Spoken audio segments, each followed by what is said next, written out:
So tonight I want to take you on a journey. You know, on Shavuot is all about King David. King David. Why? Because King David, Melech David, was born and he died on Shavuot. So Shavuot, we read Megillat Ruth, according to all customs, and it's. I want to take you through a journey of King David's life and see why he was chosen, what happened with King David, his malchut, his kingdom, his kingship. So let's start. First of all, the Gemara says, the Talmud says like this: why was Shaul's kingdom, why did it end?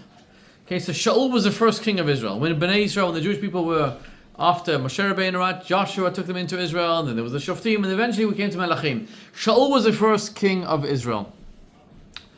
Why did his kingdom end? What was the reason? Ortal? I forgot. You forgot, okay. Why did his kingdom end? So it says, Shaul chata be'achat. Shaul sinned with one thing, ve'alalo bamlucha, and it cost him the kingdom, the ultimate price, the kingdom. David chata b'shtayin, David sinned with two things, ve'lo alalo bamlucha. Not only did it not cost him his kingdom, but we have Malchut Beit David, we have the dynasty of King David forever and ever until we say Mashiach, the Messiah, the son of David.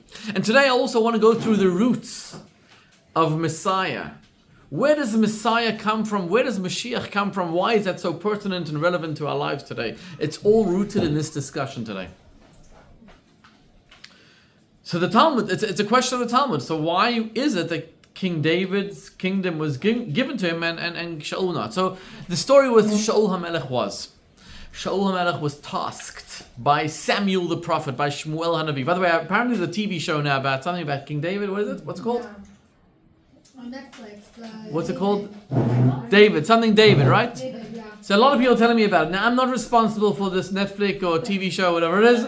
Whatever it says there, erase, it's probably not accurate at all.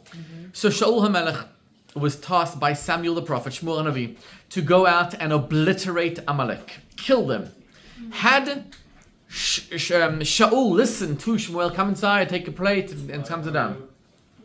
So had Shaul listened to King David, to Shmuel, we would not have Hamas today. We would not have Hezbollah. You know, these are all descendants of Amalek. There's a place, there's food over there. And then come grab a seat right here in the front. Thank you. You come late, you get front row seats. That's how it works at Chabad. So, King David, Shaul HaMelech. Do we need more chairs also or no? If we have, we need. We get. Oh, there's one here. There's one there. Yoni, if we need more chairs, can you come get them from here? Please, thank you. So, Shaul HaMelech was given a mission to go and obliterate Amalek. And he went and he destroyed Amalek, but he left a few of the men alive. They were magicians and they were able to turn themselves into cattle. But the main thing is, the king of Amalek was a man by the name of Agag. Agag, Shaul brought him and he put him in prison for one night, and he wanted to show all Bnei Israel, look, we captured the king of our arch enemy, our foe, Amalek. Had he listened, we would not have had Haman, we would not have had Hitler. All these people are Amalek. Amalek needs to be destroyed. Terrorists need to be obliterated. Hamas, we need to go out there and kill them all. No mercy. You have mercy on Hamas, then you have October 7 again. So the prophet confronts Shaul and he says to him, you didn't listen to God. God said, destroy Amalek. So he said, I wanted to offer the cattle as a sacrifice. He also left the cattle alive. And that's how few of the Amalekim survived. Because Agag actually had relations with somebody in the prison at night. She gave birth and that's how they had a child. And some of the Amalekites, as I explained, turned into cattle. And that's how the lineage was preserved. So Shaul is told by Shmuel, Tov Shema Mizevach Tov. It's better to listen to God's command than to rationalize yourself. Oh, like, I think it's better to offer cattle. No, it's not. It's better to listen to Hashem. That was Shaul's sin. One sin that he did. King David's sin. King David, one day, while his soldiers are in battle, sees a woman by the name of Bathsheba bathing on the roof. She was naked then. He desired her, and he brought her. He's the king, he can do what he wants, and he had relations with her. She actually became pregnant from then. The only problem is, she was technically married. Why do I say technically? Because she wasn't really married. She was technically married. Because anybody who goes out to fight as a soldier in a battle, in those days, used to write a get to his wife. Comes down right now. Used to write a divorce to his wife. Did he have relations with her before he sent her husband out to the front lines, or? Her husband was already in the front lines. But he purposely sent him to the front No, lines, let me tell the whole story, because the Gemara, the Talmud says, whoever thinks that King David sinned, Eino ela to'eh, is making a mistake. Uriah HaChiti, the husband, was already in battle. So technically she was divorced, because anybody who's a soldier in the army goes out and writes a get, a divorce to his wife, in case he does not come back, and we don't know what happened to him. His wife will be called an aguna. An aguna is somebody who doesn't know what happened to her husband, and she's not allowed to get remarried. So in order to resolve the problem, no problem, anybody who goes out to war writes a get to his wife. So Uriah divorced his wife Bathsheba. Bathsheba was single. But it wasn't nice because, she was waiting for her husband to come back. So King David was with her. And then King David called Uriah back from the battle. And he said, go be with your wife. And Uriah was very chutzpahdik. He reacted with chutzpah. How do you say chutzpah? Impudence. Audacity, impudence to the king. And he said, I'm in battle with Yoav. And while you, hint, hint, hint, are staying here, So King David should have consulted with the Bet Din, but he didn't. He decided himself to send him back to battle, make sure that he goes to the front lines, and he was killed. And then King David took Bathsheba.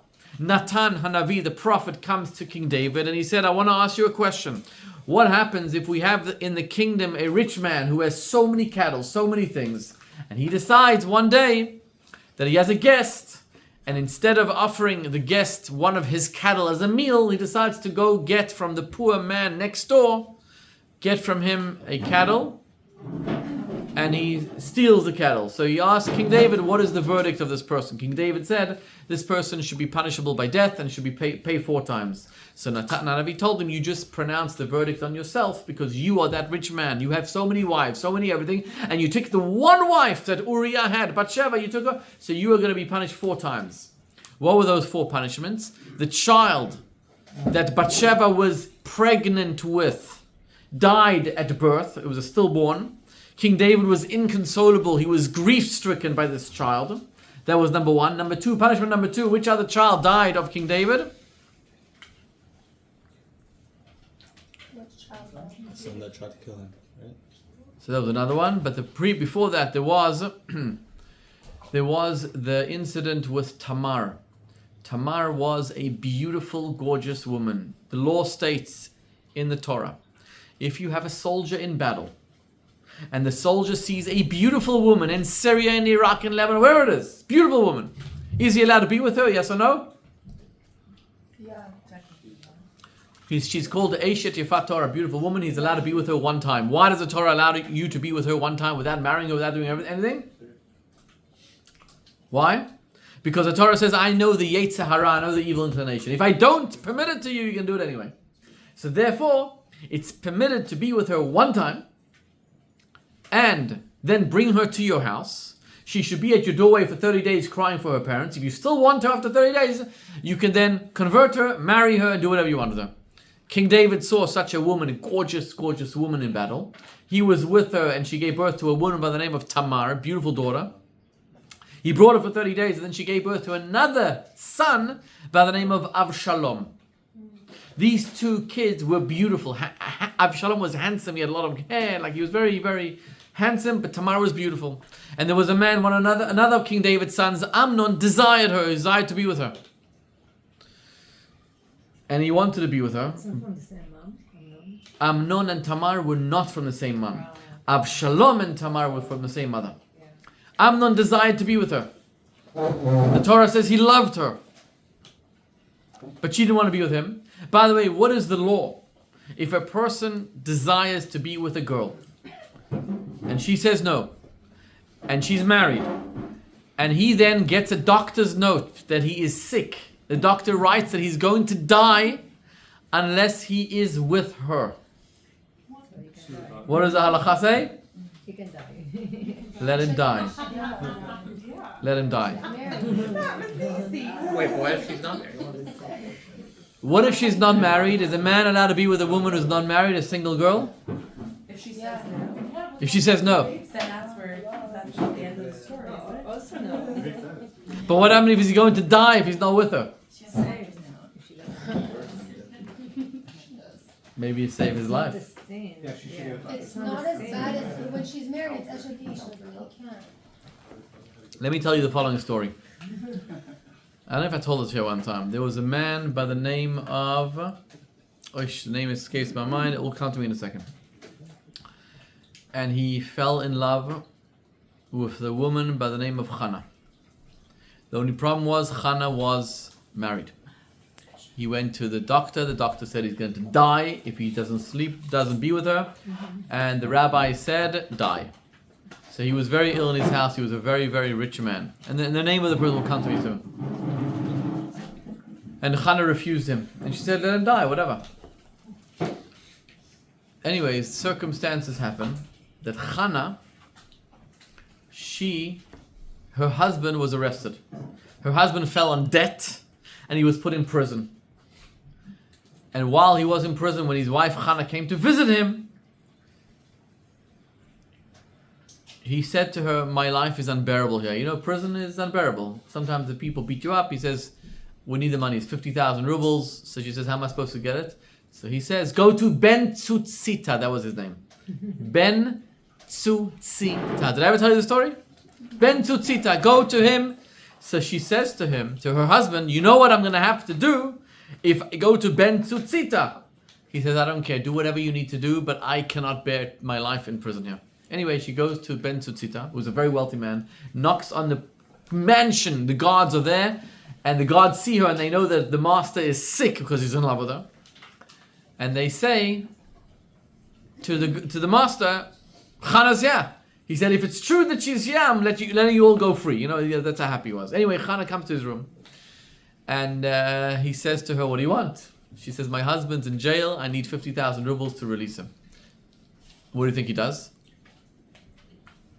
He goes to his drawer, takes out 50,000 rubles, which is today, I don't know, $10 million, an enormous amount. And he gives it to her. She turns to go to the door and she goes out. And he says, hold on a second. And he says, you know what I want in return, right? She turns to him and she says, yes, I know what you want in return. She says, you gave me this money. I am all yours. Do with me whatever you want. I'm all yours.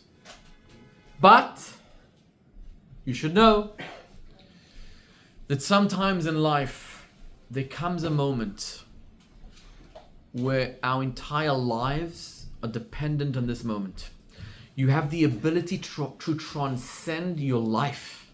You have the ability to make a difference. You have the ability, maybe your neshama, your soul came into the world for this moment. And this could be your moment. So you could do with me whatever you want. I'm here, I'm yours. But you should know, you should really try overcome yourself. He turns to the window and he had such a tremendous desire. You know, when the Yetzer Hara has you in its clutches, there's no way around it. The Yetzer Hara is so powerful. It's like, imagine you have a heroin addict. It's like, you just can't. You want it. You want it so bad. He turned to the window and he said, Hashem, you know how it's impossible for me to overcome my Yetzer Hara. I have Chana here, the object of my desires. I can do whatever I want. Please help me overcome this. And he prayed from the depths of his heart, and in a moment, he said to Chana, just run away before I change my mind. She ran away, freed her husband, and her husband did not want to be with her. Because her husband said, there's no way that Ben Tzutzita gave you the money without you being with him. Anyway, a few months later, this Ben Tzutzita guy was walking outside, and Rabbi Akiva's there, and he sees a light shining from this guy. So he asked the students, who is it? They said, this is a guy, he does sins all day, that's who he is. He said, bring him in. He told him, tell me your life story. He told him his life story. And even though this guy was a sinner in his life, there was such a light shining from him that Rabbi Akiva taught him Torah and transformed him into a great rabbinical scholar. That's the story of Ben Tzutzita. The story of overcoming your evil inclination. Come, have a seat, have some food over there, take a plate. So anyways, getting back to Amnon. Amnon desired Tamar so badly. But she wasn't available, she refused. So what Amnon did, he feigned illness. He said, I need Tamar to come cook for me. She cooks really well. So she came to cook for him. And while he was there, he violated her.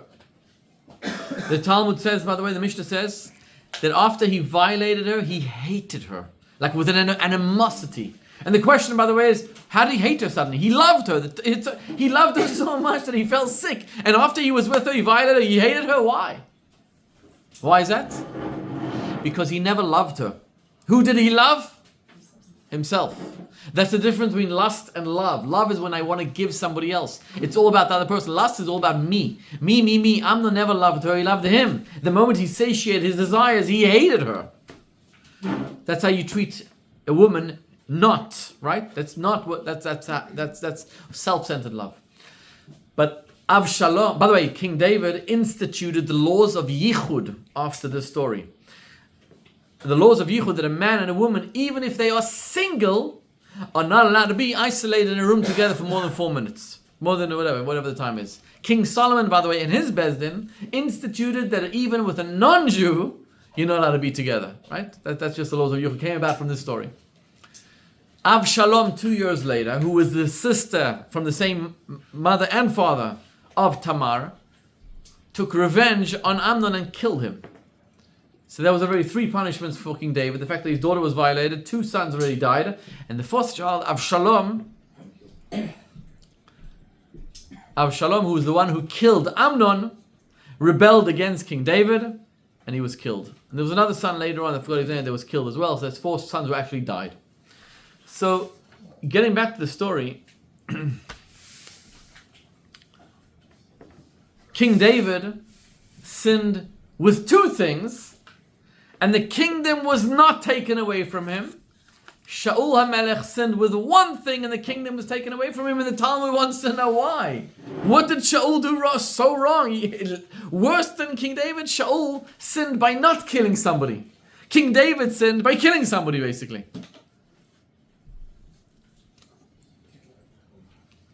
And that was the one sin of King David. Later on in King David's life, he counted the people, something that you're not allowed to do, right? When you have a minion, you count Hoshea, Et, Amecha, you don't count 1, 2, 3. He counted them, a plague came and killed 70,000 Jews. So why on earth would the kingdom be taken away from Shaul and given to King David? Why? Yes. Shaul, when he was confronted, he tried justifying it, and he wouldn't accept it. When David was confronted, he immediately accepted that he sinned, and he did teshuvah. Yes, and I want to elaborate on that. I want to draw that out. The Gemara says like this: Ein ma'amidim parnes al hatzibur. We don't put a leader on the community, ela imken kupa shel shratzim tluya bo, unless a box of shratzim. Shratzim is like, direct translation is? Creepy crawlies would be good. Like creepy crawlies. Tluya me'achorav is hanging on his back, behind him. That's what a leader has to have. Somebody who's got these shratzim, these creatures, these creepy crawlies.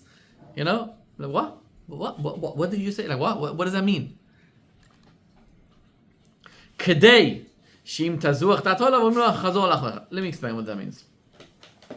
The difference between Shaul HaMelech and King David was very simple. Shaul was a perfect human being. He was a tzaddik. David was an imperfect individual. And let's take a look at King David's lineage. I'm going to bring out what you said, but I'm going to bring it out in a long way to explain. And this goes to King David's whole history. Look at King David's yichus. And this is also the part where I want to talk about Mashiach. Where does the Messiah come from? Where does the Mashiach come from? His lineage. You would think that Mashiach's lineage, he comes from the greatest line of rabbis that there are. That his father and his grandfather, his great-grandfather were the greatest rabbis in the history of the universe, all the way back to Abraham. That's what you would think. And we will talk about it now, how Mashiach's lineage and King David's lineage comes from murky depths. Starting with the story, the first story about Mashiach is what? When? Which story? Who? Lot and his daughters. The story of Lot and his daughters, right? Everyone familiar with Lot and his daughters, yes? In brief, just to refresh your memories, Lot was a person who escaped the inferno of Sodom and Amorah, and his daughters thought that he was the only person alive, and they slept with him. The first daughter slept with her father, and she named the child Moab, which means Me'av, which means from my father. That is where Messiah comes from at his roots. That is where King David comes from at his roots. The next stage of that is, anybody? Who? Judah and Tamar. Yehuda and Tamar. The story of Yehuda and Tamar, which means basically that Yehuda, the fourth son of Yaakov, he thought he was sleeping with a prostitute on the road, and it turns out that it was his daughter-in-law Tamar, and he made her pregnant. He didn't know that. He thought he was sleeping with somebody else, and then he was embarrassed when he couldn't find her the next day. And 3 months later, rumor has spread in town that Tamar is pregnant, and Yehuda has no idea who it's from. So he says, let her be killed because she's basically tied down to a man. And as she's being sentence is being carried out, she's being burnt alive. Right before, she sends a message to Yehuda. The person who impregnated me is the owner of this signet ring, which was Yehuda, and Yehuda realized that he is the father and she's correct, and he stopped the execution. He married her and he had children with her, and that's how Peretz and Zerach were born, the forebearers of the Messiah. The next story, which I want to focus on now, is, some of you said it, is Naomi and the whole story of Ruth and Boaz. So let's just recap the story quickly, because I want to get into it as well. There was a man in Israel, Megillat Ruth tells us, living in Israel, by the name of Elimelech. He was married to a woman by the name of Naomi, and he had 2 sons by the name of, come on, very good, Machlon and Kilion. And there was a famine in Israel, and this man didn't want people to ask him for his money, so he went to Moab, which is like Jordan today. He went to live there, and the sons married the daughters of the king, Eglon, which the prophet Ehud later on in his life killed him. He was a very fat man, the Talmud says, and he killed a whole story. Anyways, Machlon and Kilion married Orpah and Ruth.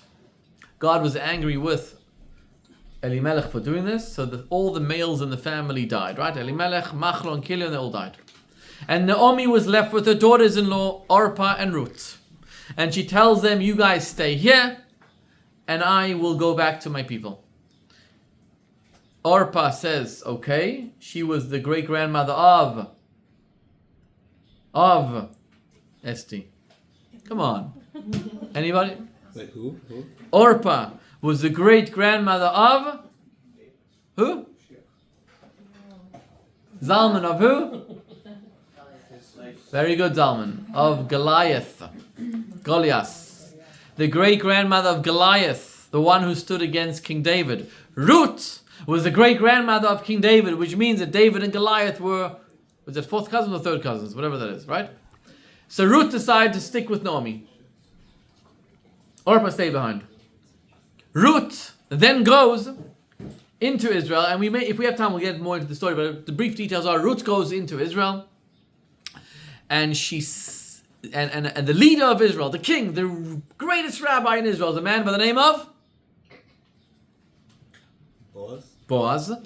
Boaz wakes up in the middle of the night, and there's a woman on his legs. It was Ruth. Right? She was a distant relative. Anyway, Boaz marries Ruth. And the morning after the wedding, what happens to Boaz? He dies. He wakes up dead. So the Jews on the WhatsApp status, they had a status called Boaz. They were all talking about Boaz, and they said, you know why God killed him? You know why? Because he married Ruth. He wasn't allowed to marry Ruth. Why wasn't he allowed to marry Ruth? She's from Moab. Because the Torah says you're not allowed to marry a Moavi convert for 3 generations. So the rabble rousers said, and by the way, there were big rabbis who said, oh, that's why God killed him, because the leader of the Jewish people, he died as soon as he married Ruth. Why would God kill him? But he made Ruth pregnant. And Ruth gave birth to a child by the name of? Nope. David's father. Grandfather. A man by the name of Oved. Oved means servant of Hashem. He served God. He was a great tzaddik. Oved had a child by the name of Yishai. Yishai was one of 4 people that never sinned. There were 4 people, the Talmud said, that never ever sinned. And the only reason why they died was because Adam sinned. The first sin, the tree of knowledge, Adam sinned. That's why they died. By the way, what are their names? Come on, guys, you should know this. Number 1? No. No? The 4 people who never sinned, the Talmud says, are Binyamin. very good. Yoni gets the first point. Binyamin, the son of Jacob. Number 2. Who? No. Number 2 was a man by the name of Enoch? Yishai, the father of King David. Number 3, Kilav, the son of King David. And number 4, Amram, the father of Moshe Rabbeinu. These 4 people never sinned. They only died because Adam Rishon sinned. Now, where does it say there's a Talmud? If you want the exact source, I don't remember the exact page, but we can put it in ChatGPT, and ChatGPT will tell you in a second. But let's go back for a second. So where was I holding? Oh, so Boaz, they said, you know why he died? Because because he married a Moabite convert. Now, listen to this story. This is, if you're phasing out till now, phase back in. Is it interesting so far? So far, so good? Yeah. What happened now is Yishai had 7 children, right? 7 sons. They were in the army of Shaul HaMelech. Yishai wakes up one morning after he had 7 sons, and he was married to a woman by the name of Nitzevet. He's married to a woman by the name of Nitzevet, and he says to Nitzevet, I can no longer be with you. She's like, what? Why not? I'm sorry, I can no longer be with you. Why? Because my grandfather, remember my grandfather? My father was Oved, my grandfather was Boaz, the leader of the Jewish people. You remember the people who said that he died the morning after because he wasn't allowed to marry a Moabite convert? Well, maybe they're right. And if my grandfather wasn't allowed to marry a Moabite convert, that means the child born Oved was of inferior lineage, which means that I am of inferior lineage, which means that I cannot be with you. Because you are a pure Jewess. And you're not allowed to marry somebody of tainted lineage, somebody whose grandfather wasn't allowed to marry Ruth. So he said, I'm sorry, I can't be with you. And then he went to his maidservant. Don't know her name because it doesn't say her name. And he told his maidservant, or Tal, you know this? Yeah. Oh, you know this whole story. You said it one time. Yeah. Oh, all right, great that you listened. Yeah, Fantastic. I like this, I remember it. Okay, good. Yeah. So he went and he told. By the way, this wasn't supposed to be the shir tonight. I'm like digressing here because I enjoy It's a good the story. stories. It's worth it. So he went to his maidservant and he told her, "Listen to me, my friend. I want to establish a child that's kosher, glatt kosher. So I'm going to write a bill of divorce. Divorce meaning releasing you of your maidservant status." And I'm going to write like a legal stipulation. He was the greatest rabbi in town, by the way. As I said, he never sinned in his life, so he knew how to write these documents. And he said like this: if Boaz was not allowed to marry Ruth, that means my father was of inferior lineage, that means I am of inferior lineage, then you are not free. You are a maidservant of inferior lineage. I am a guy of inferior lineage. Together we will have a child of inferior lineage. Fantastic. But if my grandfather was allowed to be with Ruth, because the Torah says you're not allowed to marry a Moavi convert in the male sense, but a female convert you are allowed to, that means my father was a good Jew. Me, I'm a good Jew. So then I am releasing you and you are free to be a maidservant and you are a good, pure Jewess. Together we will have a child. It's a pure, good Jewish child. This was his plan.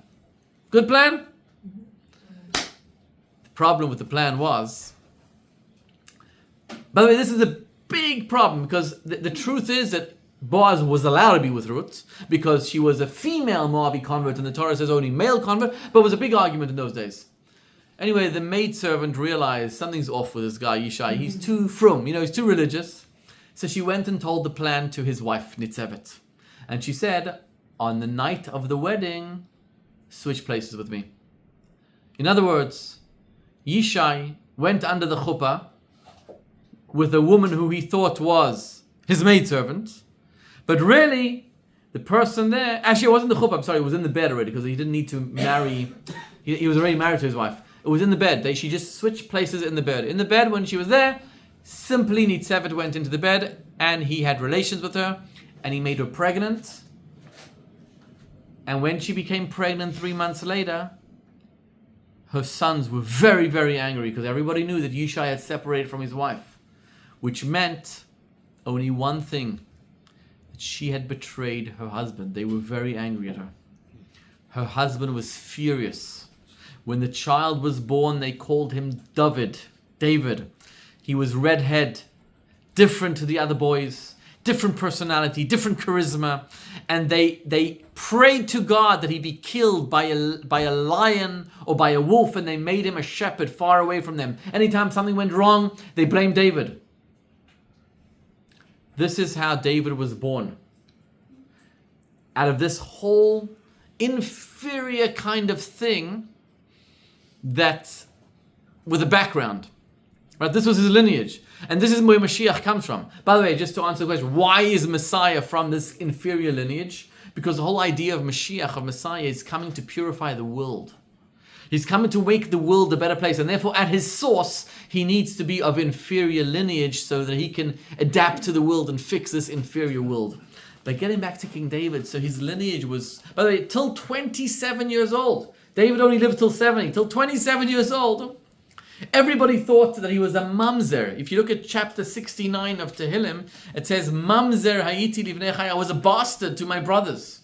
He says, I have more hair, more enemies than the hair on my head. I had so many enemies, everybody hated me. Can you imagine the poor guy needed so much therapy, trauma, psychedelic workshops. Poor guy. But this was King David, and this is what the Talmud says. This is what made King David into a king of Israel. Now let's understand. Let's understand this properly. And this is what you said. King David, when he was confronted by Nathan the prophet, he immediately said, I am sorry, I sinned. Shaul tried to rationalize it. He said, yes, but I really meant to offer. And that was the beauty of King David. You see, Shaul was a perfect tzaddik. David was a broken person who woke up and said, I am not perfect, but let's look forward.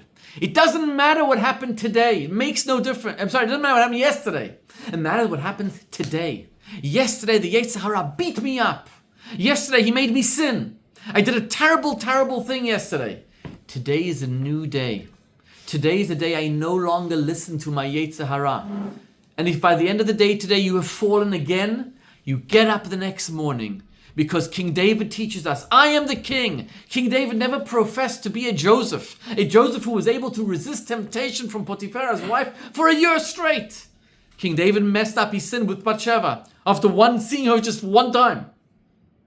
King David said, I never professed to be a Joseph, but I profess to be the best that I can. And therefore a leader, you make sure that he has creepy crawlies in his back. Creepy crawlies means in his background. You don't want a perfect tzaddik. You want somebody who can relate to the people. To be somebody, a leader, is for the people, by the people, with the people, understand the people.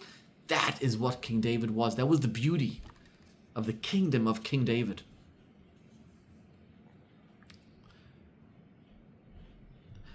There was a rabbi by the name of Zusha from Annapolis. And he was crying at the end of his life. And he said to his students, the student says, why are you crying? He said, I'm not worried that one day when I reach heaven, they will ask me, why weren't you like Moses? If they ask me, why weren't you like Moses? You know what I'm going to tell them? Because I wasn't Moses. If they ask me, why wasn't I like Joseph? I'll say, because I wasn't Joseph. But if they ask me, why weren't you like Zusha? Then I won't know what to answer. Every single one of us is given talents, capabilities, abilities to conquer the world, to make the world a better place in our own way, in our own imperfect way. God knows we are imperfect, but that's the beauty of us, that in our imperfections we can fix the part of the world that's ours. That's also the story of Shavuot. On Shavuot it says, Moses went up the mountain, and the angel said to God, "What is the Son of Man doing amongst us?" And God said, "He's coming to receive the Torah." So the angel said, "This beautiful treasured gift, your most precious possession, you're going to give it to mankind down there? Leave it for us here. Leave it for us angels." So God told Moses, "You respond." What did Moses respond? Why should the Torah be given to human beings? So he told the angels, "What's written in the Ten Commandments? Do not steal. Do you have a yetzer hara to steal, an evil inclination? Do not murder. Are you ever tempted to murder? Do not commit adultery. Do not covet. Do not be jealous. Are you ever tempted? Do you have a yetzer hara? You don't. So why would the Torah be for you?" And the depth of Moshe Rabbeinu's answer is that we have a yetzer hara. God knows we are tempted. God knows we are seduced. God knows He put the yetzer hara. He gave it to us. But He gave it to us to try our best to overcome it. King David teaches us, I'm not perfect. I sin. But what do I do when I sin? I get up and I say, I'm sorry. And that's the exact same thing that happened with Yehuda. Yehuda, when Tamar was being sentenced to die and she sends him a message, you are the father, basically. What any normal person would have done is take a beer, take a swig of alcohol and just go to bed for an hour. Problem solved. Nobody would know. She'd be burnt. Nothing would happen. But Yehuda got up then and he announced publicly, I am sorry. She is right and I am wrong. Those 3 words, I am wrong, made Yehuda the leader of the tribes and made Yehuda the king of Mashiach. The kingdom of David comes from Yehuda. Why? Because he was able to rise up above his own ego and say, I am sorry, I am wrong. Ezel Gibol, who is a strong man, not someone who's able to punch back and strike back. When you are in Gaza, yes, you need to be stronger. They come with you with 1 terrorist, you come and destroy 10 of them. You come with F-16s and you obliterate Hamas and Hezbollah in Iran, and you nuke them and you destroy them and you kill them. But when it comes to relationships and your employers and your friends, you conquer your will. You're able to say, I am sorry. That's what makes you strong. That's Yehuda. That's King David. They were able to be leaders because they had a bag of creepy crawlies on their back. They were able to come from a broken lineage, from a broken past, from imperfection in their hearts. But they were able to realize God wants the imperfection. As long as you're able to say, I'm sorry, as long as you're able to wake up in the morning and say, today is a new day. I don't care what happened yesterday. Don't care. By the way, it's the best therapy also. We all sin, we all mess up, we all depressed, we all sad. But we wake up and we do an action that changes the world. Got it so far? By the way, there was a guy by the name of Yisrael David. It's a modern day story. Yisrael David was called Yisrael David because he was born on Shavuot. Yisrael, who else has a birthday on Shavuot? King David. King David, but who else? Yisrael was Baal Shem Tov. So he was called Yisrael David. And he was the 5th child, the first 4 were girls. His father loved him, his mother loved him. And anyways, he learned in yeshiva. For his bar mitzvah, they decided what they're going to learn, what they're going to do. And they learned the sugya of bar pedah. There was a sugya in bar pedah, Nidarim, whatever, that he learned with his father. He made a beautiful pilpul for his bar mitzvah. He was a scholar par excellence. He went to Mesivta, 13, 14, 15, 16. He learned, and every year on Shavuot, he loved coming back home to his father to learn. When he was 17 years old, his sister used to paint. So he picked up the art of painting from his sister, and he loved it. His hobby in his free time used to paint people. In the yeshiva, he used to paint, caricaturists, cartoonists. He was painting it, and he used to have the stash under his bed. One day, on the day after Shavuot, the mashkiach, the guy who's in charge of the yeshiva, sees that he wasn't there Shavuot. He went to ask him, where were you? So he said, I went home. He said, you went home? You didn't stay in yeshiva on Shavuot? How dare you? And that night he went to his bed and he found these cartoons, pictures. So the next morning he makes, at the meeting of the yeshiva, every day you used to give like a Musar speech. He said, there's a boy in the yeshiva who had the audacity to go home on Shavuot. And this boy professes to be a Talmid Chacham and learning and everything else. And really, what does he do in his free time? He paints pictures of nonsense, absolute nonsense. How dare he do this? Anyway, this boy heard this Musar speech and he was delirious from his head. He went home and he wouldn't get out of his bed. A boy who learnt 24 hours a day, 60 nowadays. I couldn't bear to do anything. And his parents called the Rosh Hashiva, and the Rosh Hashiva were like, what happened? No, nothing happened. It was the guy gave a little Musar speech. He must have taken it too hard. Anyway, the guy never went back to yeshiva. He moved out of his home. He went to Tel Aviv, and he grew his hair long, shorts, and what he did all day long, he drew pictures of people, and he charged 10 shekels for them, and that's how he made a living. And he was there from 17 till the age of 21 years old. 21 years old, there was a frum Jew who happened to be there, Chabadnik, and he goes over to the beach there. He sees, he paints a picture and gets in conversation with the guy and realizes the guy is a smart kid, and gets further into his story. And and the guy opened up to him. This Yisrael David guy opened up to this guy, and for the first time he told his whole story. He told the whole Bar Pedah story and his Bar Mitzvah speech story and the Musar speech and how he was left yeshiva. And this Chabad Chassid sees a Jew in so much pain, that he listened to him. All you need to do is listen, empathetic, show him love. And he realized what a broken down person this was. Just emphasize him, and he convinced him to go home. And he went home that year, went back to yeshiva, and today he's a frum family again. But all it takes for a broken heart to be mended is just to listen to the person. And we are all like that, Yisrael David. We all have broken parts to ourselves. We were all traumatized by our parents, by our teachers, by our scholars, by our friends. We all have trauma. We all have imperfect hearts. But that is the beauty of Judaism, which we learn from King David and Yehuda, that God wants that broken heart. Ein davar yoter shalem. There's no wholesome thing more than a broken heart in this world. By the way, Shavuot is the holiday where the spiritual lights of Torah are shining. It's time to recommit to the Torah in such an intense and powerful way. It's one of the big three, right? Sukkot, Pesach, and Shavuot, one of the big three.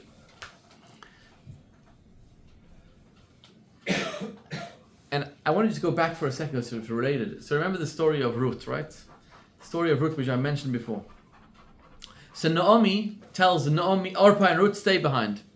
And she says to Ruth, stay behind as well. And then she tells her the famous words. Ruth says to her, Ba'asher telchi elech, where you go, I will go. Where you sleep, I will sleep. Your nation is my nation, your God is my God. And the commentaries explain what she meant to tell her. Where you go, I will go means she meant to tell her the laws of Tchum Shabbat. Tchum Shabbat means you're not allowed to walk on Shabbat more than 2,000 amot outside of the city. So in Manhattan, I can walk from Manhattan to Brooklyn, no problem, 3-hour walk, that's not a problem because I'm in the city. But as soon as I go on the FDR or next to 17 over there, the Palisades, 2,000 amot, that's the distance.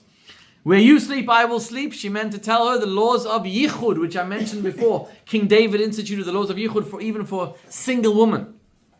Your nation is my nation. She meant to tell her 613 mitzvot, besides for Tchum Shabbat and Yichud. And your God is my God, no serving idols. And the question is, first of all the laws of conversion we learn from here. So if a convert wants to come and convert today, we tell them, get out. It's not for you. If they insist, we start telling them all these laws. But why did Naomi share with Ruth these two laws, which are only from the rabbis, right? Tchum Shabbat and Yichud, only from the rabbinic laws. Why not tell her about lighting a fire on Shabbat? Why not tell her about fasting on Yom Kippur? What's special about these two laws? You see, Judaism is not about feeling. A lot of times people say, I feel God in my heart. It's when I ask people to put on tefillin, they say, I'm good in my heart. I'm good in my heart. just last week, 2 weeks ago, there's this hotshot lawyer living in the Upper East Side. A hotshot lawyer means, this $2,000 lawyer now, one of these real lawyers. And he came to the Belevachad Gala. We had 1,200 people, so I couldn't really connect with him at the gala. But I always love putting on tefillin with these people. Anyways, I was in email communication with this guy, we'll call him Jack. And a couple of weeks later, I asked him to take the Belevachad soldier, the wounded soldier, out for dinner. So he took him out to a restaurant down here somewhere. And I connected with him, I met him, it was beautiful, and I always wanted to put on tefillin with him. The problem with putting on tefillin with him was that it was night. And we can't put on tefillin with a Jew at night. Fine. And I asked him if he ever put on tefillin, he said never. So when somebody says that to me, I like, karkafta. Karkafta means somebody never put on tefillin with him. Anyway, a couple of weeks later, this is 2 weeks ago, I went to a hotel, in the Western Hotel, to meet one of our wounded soldiers, put on tefillin with him. And the soldier asked me for my tefillin. He says, I'm here in New York for a couple of weeks, can I have tefillin while I'm here? So I said, sure, I gave him my tefillin.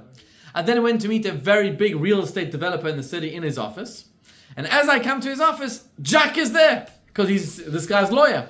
And I'm like, oh my God. I said to this real estate Israeli guy, I said, do you have tefillin in your office? He said, Rabbi, 2 months ago, I borrowed a pair of tefillin from you, and I forgot to give it back. I have it right here. So I had tefillin with me. So I asked Jack, do you want to put on tefillin? He said, sure. He said, is this your first time? He said, nope.